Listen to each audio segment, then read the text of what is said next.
Hello students, कैसे हैं आप सब। एक बार फिर से नए जोश नए उमंग के साथ आप सबका हार्दिक स्वागत है आपके इस ऑनलाइन प्लेटफॉर्म टॉपर चॉइस में।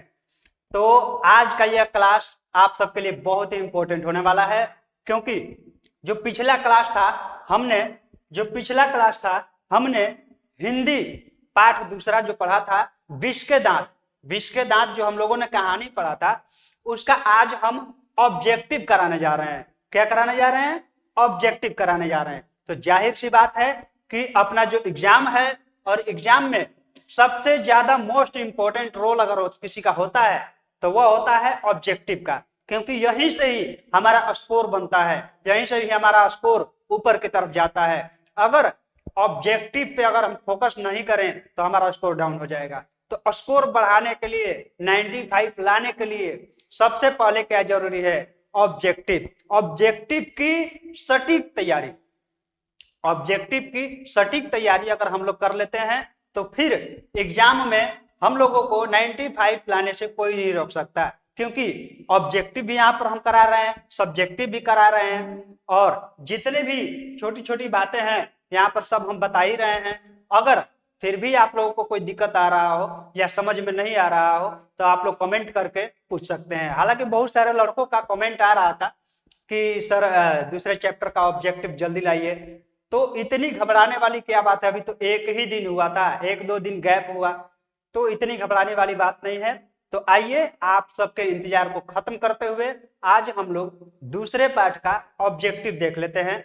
तो आप लोग जल्द से जल्द इस वीडियो को अधिक से अधिक शेयर कीजिए अपने दोस्तों के पास, अपने सहपाठियों के पास अधिक से अधिक शेयर कीजिए, अधिक से अधिक छात्रों को जोड़िए, ताकि ये जो अपना टॉपर चॉइस का परिवार है हमेशा आगे बढ़ता रहे। तो आइए बिना देर किए स्टार्ट करते हैं ऑब्जेक्टिव। तो इससे पहले हम कुछ बातें पूछ रहे हैं, जल्दी से आप लोग कमेंट करते करते बताइएगा कि आप लोगों ने क्या पढ़ा था।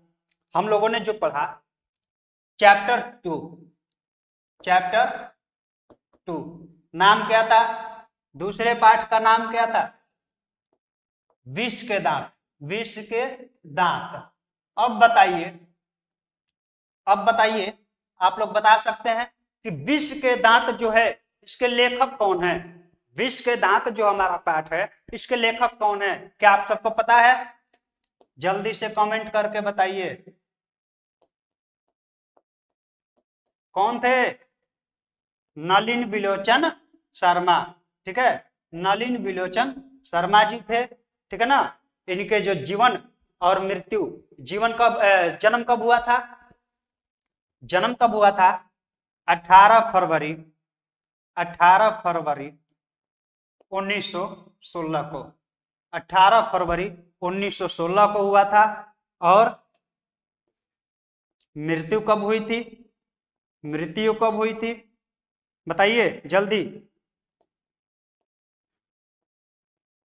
12 सितंबर 1961 को। याद रखिएगा, जन्म और मृत्यु ये याद रखने वाली बात है, ये सबसे मोस्ट इंपोर्टेंट है। लगभग हर एग्जाम में ये पूछा जाता है, लेखक के जन्म और मृत्यु के बारे में, इनके माता पिता के बारे में। ठीक है ना, तो ये याद रखना जरूरी है। बताइए नलिन बिलोचन शर्मा का जन्म कब हुआ था? 18 फरवरी 1916 ईस्वी को। कब हुआ था? 18 फरवरी 1916 ईस्वी को। और मृत्यु कब हुआ था? 12 सितंबर 1961 ईस्वी को। मृत्यु कब हुआ था? 12 सितंबर 1961 ईस्वी को। याद हो गया? कोई दिक्कत? अब बताइए कि इनके पिता का नाम क्या था? इनके पिता का नाम, नलिन बिलोचन शर्मा जी के पिताजी का नाम क्या था? जल्दी से कमेंट करके बताइए। सिर्फ घूमते हो आप लोग, पढ़ाई पे ध्यान है नहीं। ये छोटी छोटी लाइन जो है, जो हम लोग लेखक का जीवन परिचय पढ़ रहे थे, ये तो याद होना चाहिए ना। अगर यही सब याद नहीं रहेगा तो फिर बोलोगे कि 95 कैसे आएगा? तो ये सब ध्यान रखने वाली बातें हैं। आइए देखते हैं नलिन बिलोचन शर्मा के पिताजी का नाम, जल्दी से बताइए। पंडित रामावतार शर्मा। क्या था? पंडित रामावतार शर्मा। याद रखिएगा, नलिन विलोचन शर्मा जी के पिताजी का नाम पंडित रामावतार शर्मा था। इनकी माता का नाम देख लेते हैं। इनकी माता का नाम रत्नावती शर्मा। ठीक है, रत्नावती शर्मा। ठीक है, इतना तो याद रखना जरूरी है, इतना तो याद रखना जरूरी है। अगर कुछ नहीं याद कर रहे हो तो कम से कम लेखक का जन्म, मृत्यु, ठीक है, माता पिता, ये सब नाम तो याद रहना चाहिए ना। अब बताइए कि इनका जो जन्म स्थान है वो बताइए कि नलिन विलोचन शर्मा का जन्म कहाँ हुआ था। अगर पूछ दे कि नलिन विलोचन शर्मा जी का जन्म कहाँ हुआ था, मतलब कि जन्म स्थान, अब बताइए जन्म स्थान कहाँ है। तो हम आप सबको बता दे रहे हैं कि नलिन विलोचन शर्मा जो है वो बिहार की धरती पटना में पैदा हुए थे और पटना के बदरघाट में, कहां पर, बदरघाट में, कहां, बदरघाट में, पटना बदरघाट। ठीक है ना, याद रहेगा कि खेलने में भूल जाओगे सब, याद रहना जरूरी है। ठीक है ना, तो स्टार्ट करें। ऑब्जेक्टिव या सब्जेक्टिव जो भी है, ये वो सब करने से पहले ये इतना याद रखना जरूरी है, किसी भी कीमत पर इसके लिए जी जान लगा दो, ये याद रहना चाहिए, ये याद रखना बहुत ही जरूरी है। ठीक है ना, चलिए स्टार्ट करते हैं, हम लोग स्टार्ट करते हैं। आप सबको बता देते हैं, पाठ का नाम है जो है विष का दांत। पाठ का नाम क्या है, विष के दांत। ठीक है, इनके लेखक नलिन विलोचन शर्मा। अब इसमें ये देखते हैं कि कितने ऑब्जेक्टिव जो संभावित हैं बन सकते हैं, इस चैप्टर से कितने ऑब्जेक्टिव बन सकते हैं और कितने ऑब्जेक्टिव बनने की संभावनाएं हैं। सभी को हम लोग यहाँ पर प्रैक्टिस करेंगे। ठीक है ना, क्या करेंगे, प्रैक्टिस करेंगे। जितने भी ऑब्जेक्टिव बन सकते हैं इस पार्ट से, उतने सभी ऑब्जेक्टिव का हम प्रैक्टिस करेंगे। तो आइए प्रैक्टिस कर लेते हैं, और प्रैक्टिस अच्छे तरीके से होना चाहिए ताकि एग्जाम में एक भी प्रश्न नहीं छूटे। एक भी प्रश्न छूट गया तो समझो बताएंगे हम तुम लोग को, एक भी प्रश्न नहीं छूटेगा। चलिए पहला प्रश्न है, नलिन विलोचन शर्मा पटना विश्वविद्यालय के हिंदी विभाग के अध्यक्ष कब बने। नलिन विलोचन शर्मा जो हैं हिंदी विभाग के पटना विश्वविद्यालय में कब अध्यक्ष बने थे, ऑप्शन देखिए। क्या आप सबको याद है, बताए थे हम चैप्टर में, बताए थे ना, जब चैप्टर वाइज क्लास चल रहा था उसमें हम बताए हैं। ध्यान दीजिए, सन 1958 में, बिल्कुल नहीं। सन 1957 ईस्वी में, यह भी नहीं होगा। ठीक है, सन 1963 ईस्वी में, यह भी नहीं होगा। सन 1959 ईस्वी में, ये सही है। याद रखना, सन 1959 ईस्वी में नलिन विलोचन शर्मा जो हैं पटना विश्वविद्यालय के हिंदी विभाग के अध्यक्ष बने थे। कब बने थे, 1959 ईस्वी में। कब बने थे, सन 1959 ईस्वी में। यहाँ पर ऐसे प्रैक्टिस करते चलिएगा कि यहीं पे याद हो जाए। ठीक है ना, यहीं पे याद हो जाए। चलिए, आलोचकों के अनुसार प्रयोगवाद का वास्तविक प्रारंभ किसके कविताओं से हुआ।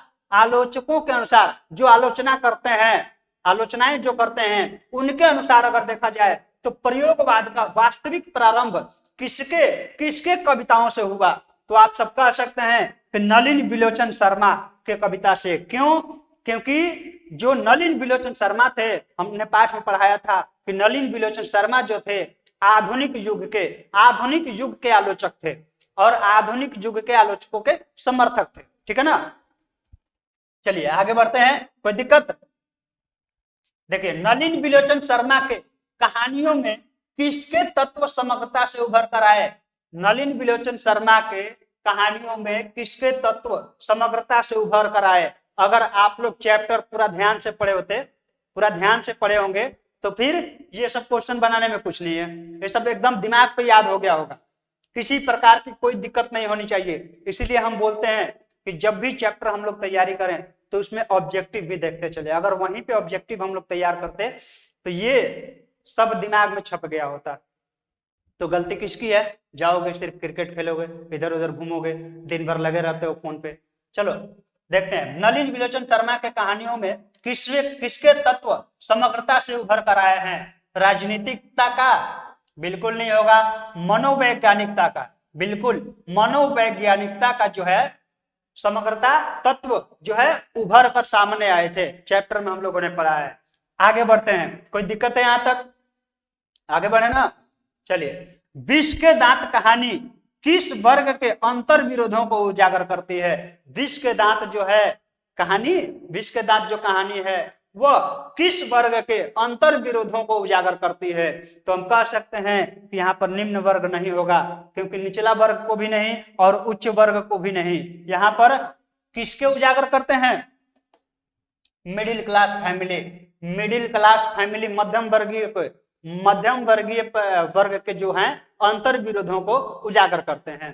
ठीक है, तो मध्यम वर्ग का होगा। ठीक है ना। चलिए आगे देखते हैं, खोखा खोखी किस भाषा का शब्द है? हम बताए थे खोखा खोखी एक शब्द है जो कि इस पाठ में ज्यादातर प्रयोग हुआ है। तो खोखा और खोखी का हम बताए भी थे। खोखा खोखी का मतलब, खोखा खोखी का मतलब होता है बच्चा बच्ची। ठीक है ना, बच्चा बच्ची।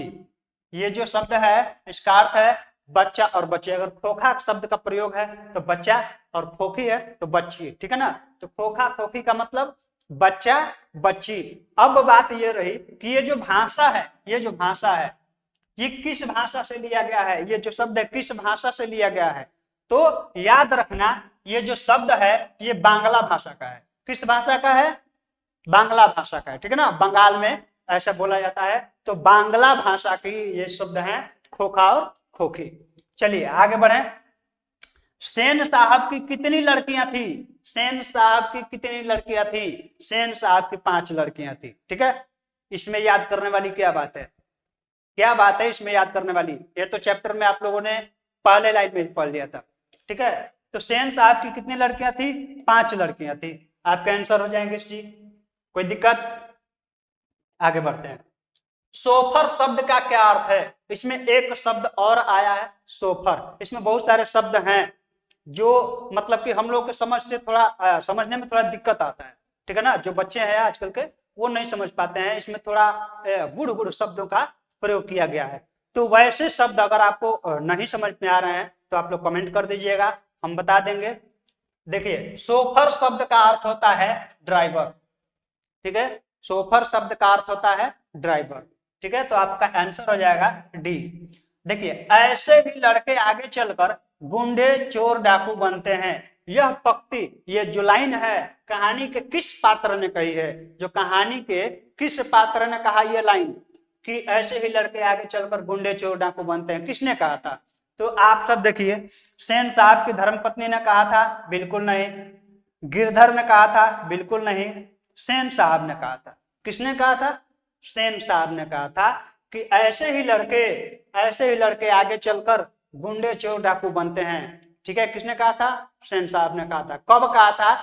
जब मदन उनकी गाड़ी को छूने का प्रयत्न करता है, छूने का प्रयास करता है, छू कर देखने का प्रयास करता है। उसी समय जो झगड़ा होता है, उसी झगड़े के दौरान सेन साहब बोलते हैं कि ऐसे ही लड़के आगे चलकर चोर गुंडे और डाकू बनते हैं। कोई दिक्कत है? चलिए आगे बढ़ लेते हैं। नलिन विलोचन शर्मा की मृत्यु कब हुई? नलिन विलोचन शर्मा की मृत्यु कब हुई? अब बताइए, नलिन विलोचन शर्मा की मृत्यु कब हुई थी? कब हुई थी मृत्यु? बताइए, क्या आप सबको याद है कब हुई थी नलिन विलोचन शर्मा की मृत्यु? अभी हम बताए हैं, अभी ये क्लास स्टार्ट करने से पहले हम बता चुके हैं। ठीक है ना, तो ये सब याद रखने वाली बात है। नलिन विलोचन शर्मा की मृत्यु 12 सितंबर 1961 को हुई थी। कब हुई थी? 12 सितंबर 1961 को हुई थी। ये स्टार्टिंग में हम बताए हैं अभी। मदन अक्सर किसके हाथों से पीटता था? मदन जो है अक्सर किसके हाथों से पीटा जाता था? तो वो अपने पिता के ही हाथों पीटा जाता था, डेली पीटा जाता था। रोज जब घर में आता था तो उसके पिता उसे मारते थे। ये उसके लिए एक आम बात हो गई थी। ठीक है ना, मदन अक्सर किसके हाथों पीटता था? तो वो अपने पिता के हाथों पीटता था। ठीक है, कोई दिक्कत? चलिए आगे बढ़ते हैं। विष के दांत शीर्षक कहानी के कहानीकार कौन है? अब देखिए, अब इससे आसान कोई क्वेश्चन हो तो हमें बताइएगा। इसमें अगर इससे कोई आसान क्वेश्चन अगर दिख रहा है तो हमें बताइएगा। विष के दांत शीर्षक कहानी के कहानीकार कौन है? जबकि यही हम लोग पढ़ ही रहे हैं कि इनके जो लेखक हैं, कहानीकार हैं, नलिन विलोचन शर्मा जी हैं। कोई दिक्कत है? देखिए अब देखते हैं, यहाँ पर नंबरिंग थोड़ा मिस्टेक हो गया है। 9 के बाद यहाँ पे 10 होना चाहिए, ठीक है ना, ध्यान दीजिएगा। 9 के बाद 10 रहेगा और यहाँ पे जो 10 है वो 11 हो जाएगा। फिर यहाँ से ठीक है, आप सबका यहाँ से फिर ठीक है ना, कोई दिक्कत? अब देखिए गिरधर लाल कौन था? इस कहानी में कुछ पात्र हैं, 3-4 पात्र हैं। तो अब पात्रों में से पूछ रहा है कि गिरधर जो पात्र है, जो गिरधर पात्र हैं वो कौन है? गिरधर लाल कौन है? तो आप सब कह सकते हैं, ऑप्शन देखिए, कासू के पिता हैं? नहीं है। मदन के पिता हैं? बिल्कुल, मदन के पिता गिरधर लाल। या फिर जो है सेन साहब, सेन साहब के किरानी थे गिरधर लाल, सेन साहब के किरानी गिरधर लाल थे, जो कि मदन के पिता थे, एक निम्न वर्गीय मध्यम वर्गीय परिवार से बिलोंग करते थे। चलिए आगे बढ़ते हैं। खोखा का क्या नाम है? खोखा का क्या नाम है? खोखा, खोखा मतलब बताया ना, बच्चा। खोखा का मतलब अभी बताया, बच्चा। तो उस बच्चे का क्या नाम है? बच्चे का क्या नाम रहता है? खोखा किसके लिए शब्द का प्रयोग हुआ है? तो खोखा जो है कासू के लिए, कासू के लिए खोखा का नाम कासू है, ठीक है। जो बच्चा है, किसके बच्चे की बात हो रही है यहाँ पर? सेन साहब के बेटे की बात हो रही है। सेन साहब के जो बेटे हैं उनके लिए इस शब्द का प्रयोग किया गया है, खोखा। खोखा शब्द सेन साहब के बेटे के लिए। तो सेन साहब के बेटे का क्या नाम है? सेन साहब के बेटे का नाम कासू है, और यहाँ आपका आंसर हो जाएगा कासू। अब देखिए, सेन साहब अपने पुत्र खोखा को क्या बनाना चाहते थे? क्या बनाना चाहते थे? सेन साहब जो है अपने पुत्र को, अपने खोखा को क्या बनाना चाहते थे? या तो वो बिजनेसमैन बनाना चाहते थे, या बिजनेसमैन बनाना चाहते थे, या फिर इंजीनियर बनाना चाहते थे। और खास करके उनका ज्यादा इरादा था इंजीनियर बनाने का, क्योंकि उनको खोखा में कासू में इंजीनियर के ही गुण उनको दिखाई देते थे। तो ये आपका ऑप्शन यहाँ पर सही हो जाएगा, पहला, बिजनेसमैन या इंजीनियर, ठीक है। सेन साहब अपने पुत्र खोखा को बिजनेसमैन या इंजीनियर बनाना चाहते थे, ठीक है ना। चलिए आगे बढ़ते हैं। मदन की उम्र क्या थी? मदन की उम्र क्या थी? मदन अभी छोटा था और उसकी उम्र थी 5 से 6 साल, ठीक है ना। उसकी उम्र 5 से 6 साल उम्र थी। अब अगला क्वेश्चन देखते हैं। कासू मदन के साथ किस खेल में शरीक होना चाहता था? जो कासू है वह मदन के साथ, जो कासू है सेन साहब का लड़का है, मदन है गिरधारी लाल का लड़का है, ध्यान रखिएगा। तो कासू जो है मदन के साथ किस खेल में शरीक होना चाहता था? किस खेल में शामिल होना चाहता था, सम्मिलित होना चाहता था, ठीक है ना। तो वह मदन कौन सा खेल खेल रहा था उस समय? देखिए, फुटबॉल खेल रहा था? बिल्कुल नहीं। हॉकी भी नहीं, बैडमिंटन भी नहीं, लट्टू खेल रहा था मदन। और कासू उसी खेल में, मतलब लट्टू वाले खेल में ही शरीक होना चाहता था, शामिल होना चाहता था। कोई दिक्कत है? चलिए, दिक्कत होगा कमेंट बॉक्स में बताइएगा। 17 नंबर क्वेश्चन है, मदन ने कासू के कितने दांत तोड़ डाले थे? मदन ने कासू के कितने दांत तोड़ डाले थे? बताइए आप लोग। दो दांत तोड़ दिए थे, ठीक है ना। कितने? 2। गिरधर लाल किसकी फैक्ट्री में किरानी था? गिरधर लाल किसकी फैक्ट्री में किरानी था? आप सबको याद है, सेन साहब की फैक्ट्री में। यहाँ पर आपका ऑप्शन हो जाएगा डी, जो है सेन साहब की फैक्ट्री में गिरधर लाल किरानी का काम करते थे, किरानी थे। अब देखिए 19वां प्रश्न, सेन साहब किसके व्यंग्य से ऐंठ कर रह गए? सेन साहब जो है किसके व्यंग्य का मतलब होता है उपहास, मजाक। तो किसने मजाक किया कि जो सेन साहब हैं वो ऐंठ कर रह गए? किसके मजाक से? तो आप सबको हम बता दें कि कहानी में जो सेन साहब के ही मित्र थे वो आए हुए थे। सेन साहब के ही कुछ मित्र थे, आए हुए थे। उनमें एक मित्र पत्रकार महोदय जी थे, और पत्रकार महोदय की ही बात सुनकर सेन साहब जी ऐंठ ऐंठ कर रह गए थे, क्योंकि पत्रकार महोदय ने ही ऐसा मजाक किया था, व्यंग्य किया था, उपहास किया था। ठीक है ना, यहाँ पर आपका आंसर हो जाएगा ए, पत्रकार महोदय के व्यंग से। ठीक है ना, बाकी के ऑप्शन है यहाँ पर, लेकिन तीनों गलत है। ठीक है, पहला आंसर आपका हो जाएगा पत्रकार महोदय के व्यंग्य से। चलिए आगे बढ़ते हैं। मदन किसका पुत्र था? मदन किसका पुत्र था? हम बार बार बताते आ रहे हैं, गिरधर का पुत्र मदन है। ठीक है ना, इसमें कोई दिक्कत वाली बात नहीं होनी चाहिए। विष के दांत पाठ की विधा क्या है? विष के दांत पाठ की विधा क्या है? निबंध तो बिल्कुल नहीं है, व्यक्ति चित्र भी नहीं है, ठीक है ना, कविता भी नहीं है, कहानी है। जो विष के दांत क्या है? कहानी है। कोई दिक्कत? सेन साहब की कार की कीमत कितनी थी? सेन साहब की कार की कीमत कितनी थी? 7500 रुपए। 7500 रुपए थी। देखिए यहाँ पर 7500 ऑप्शन में दिया है, ये आंसर हो जाएगा। अब देखिए, नलिन विलोचन शर्मा का जन्म कब हुआ था? यहाँ पर कब होगा? नलिन विलोचन शर्मा का जन्म कब हुआ बताइए, ये तो याद होने वाली बात है ना। 18 फरवरी 1916 ईस्वी को हुआ था। कब हुआ था? ऑप्शन देखिए, 14 जनवरी 1915 को, ये गलत है। 18 फरवरी 1916 ईस्वी को नलिन विलोचन शर्मा जी का जन्म हुआ था। ठीक है, ये भी दोनों गलत है। अब देखिए, नलिन विलोचन शर्मा का जन्म कहाँ हुआ था? नलिन विलोचन शर्मा जी का जो जन्म हुआ था कहाँ पे हुआ था?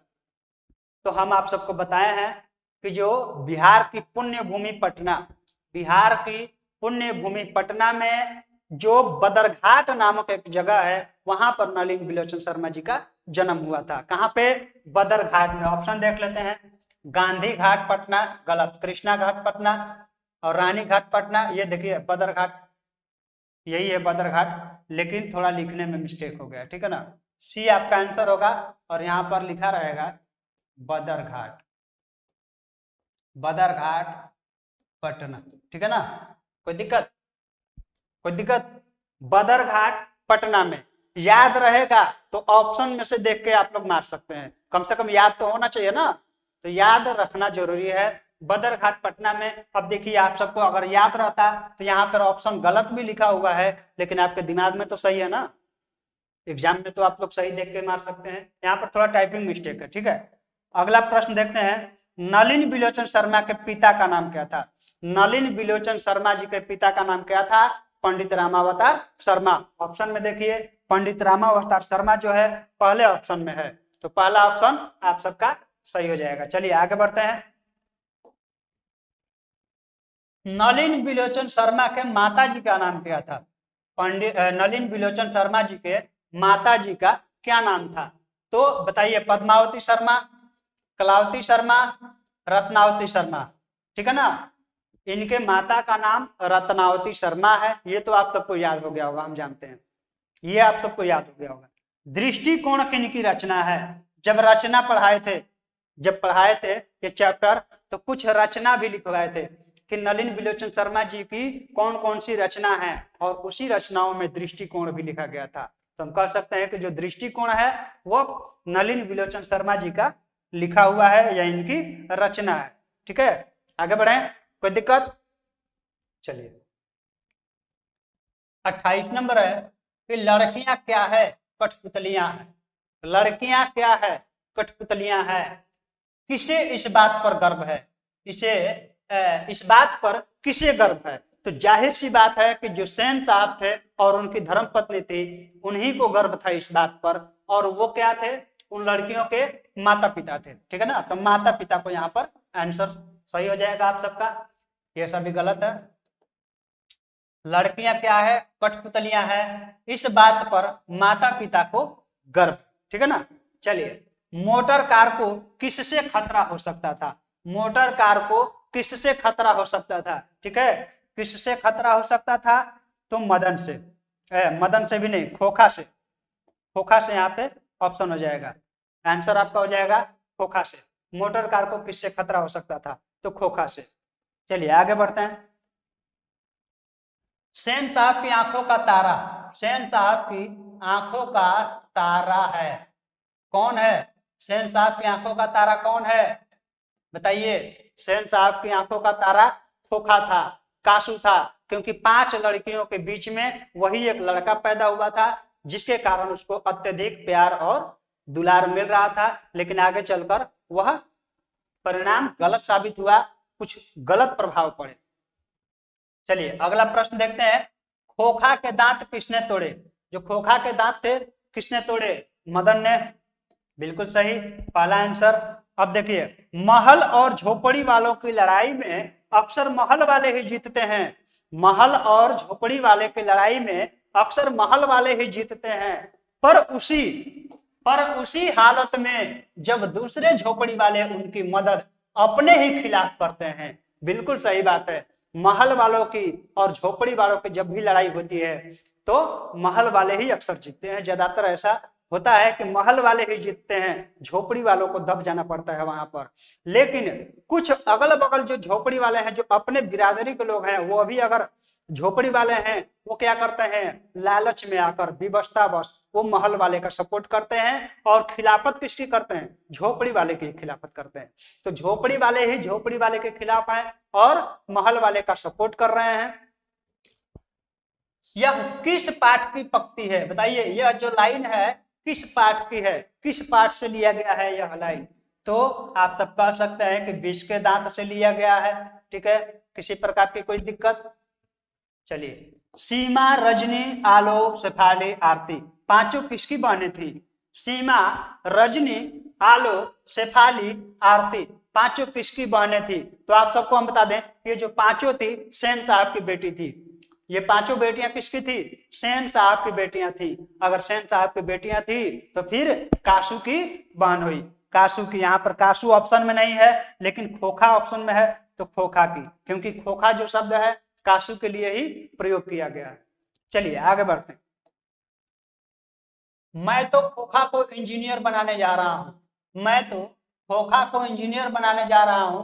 यह कथन किसने कहा? सेन साहब का है। यह कथन किसका है? सेन साहब का है। अंतिम प्रश्न देखते हैं कि मदन के लिए क्या खाना मामूली बात थी? मदन के लिए क्या खाना मामूली बात थी? वो बेचारा मार ही खाता रहता था और मार खाना उसके लिए बहुत ही आम बात थी। ठीक है ना, कोई मामूली बात थी उसके लिए। तो दुत्कार गलत, प्यार गलत, मार यहाँ पर सही हो जाएगा आपका आंसर सी। मदन के लिए मार खाना एक मामूली बात थी, एक आम बात थी। अब बताइए कि इस 35 प्रश्नों में, टोटल जो 35 प्रश्न यहाँ पर हमने कराए प्रैक्टिस, इस 35 प्रश्नों में क्या आप सबका एक भी प्रश्न छूट सकता है? छूट सकता है एक भी प्रश्न? बिल्कुल नहीं, और छूटना भी नहीं चाहिए। क्योंकि अगर मेहनत कर रहे हैं तो मेहनत हम क्यों कर रहे हैं? प्रश्न को छोड़ने के लिए नहीं, उसको कैप्चर करने के लिए। और इतना तो कम से कम अपने ऊपर आत्मविश्वास होना चाहिए, भरोसा होना चाहिए अपने ऊपर कि ये जो 35 प्रश्न हमने आज जो प्रैक्टिस किया, अगर इसमें से कोई भी प्रश्न अगर एग्जाम में आ जाता है तो फिर उसे हम नहीं छोड़ेंगे। ठीक है, जब तक छोड़ेंगे नहीं तब तक छोड़ेंगे नहीं। तो चलिए, आई होप कि आप सब समझ गए होंगे और सभी क्वेश्चंस आपको यहीं पे याद हो गए होंगे। ठीक है, और सबसे एक बड़ी खास बात यह है कि अगर आप ये सब जितना भी है ऑब्जेक्टिव, इस सबका अगर आप पीडीएफ रूप प्राप्त करना चाहते हैं, अगर पीडीएफ के रूप में प्राप्त करना चाहते हैं, तो इसी वीडियो के डिस्क्रिप्शन बॉक्स में उसका लिंक मिल जाएगा, या फिर टेलीग्राम चैनल का भी लिंक मिल जाएगा। तो वहां से आप चैनल को ज्वाइन कर सके और ज्वाइन कर सकते हैं। इसके बाद जितनी भी क्लास है ना, जितनी भी क्लास है उस सबका पीडीएफ आप सबको प्राप्त होता रहेगा, मिलता जाएगा। तो चलिए अब मिलते हैं हम लोग अगले वीडियो में एक नए क्लास के साथ, और उस क्लास में हम आप सबको इसी चैप्टर का जितना सब्जेक्टिव क्वेश्चन है ना, जितने भी सब्जेक्टिव क्वेश्चन है वो सब हम लेकर आएंगे अगले क्लास में। तो आप सब बने रहिएगा टॉपर चॉइस के साथ। तो चलिए, हंसते रहिए, मुस्कुराते रहिए और ऐसे ही तैयारी करते रहिए। चलिए, धन्यवाद, जय हिंद।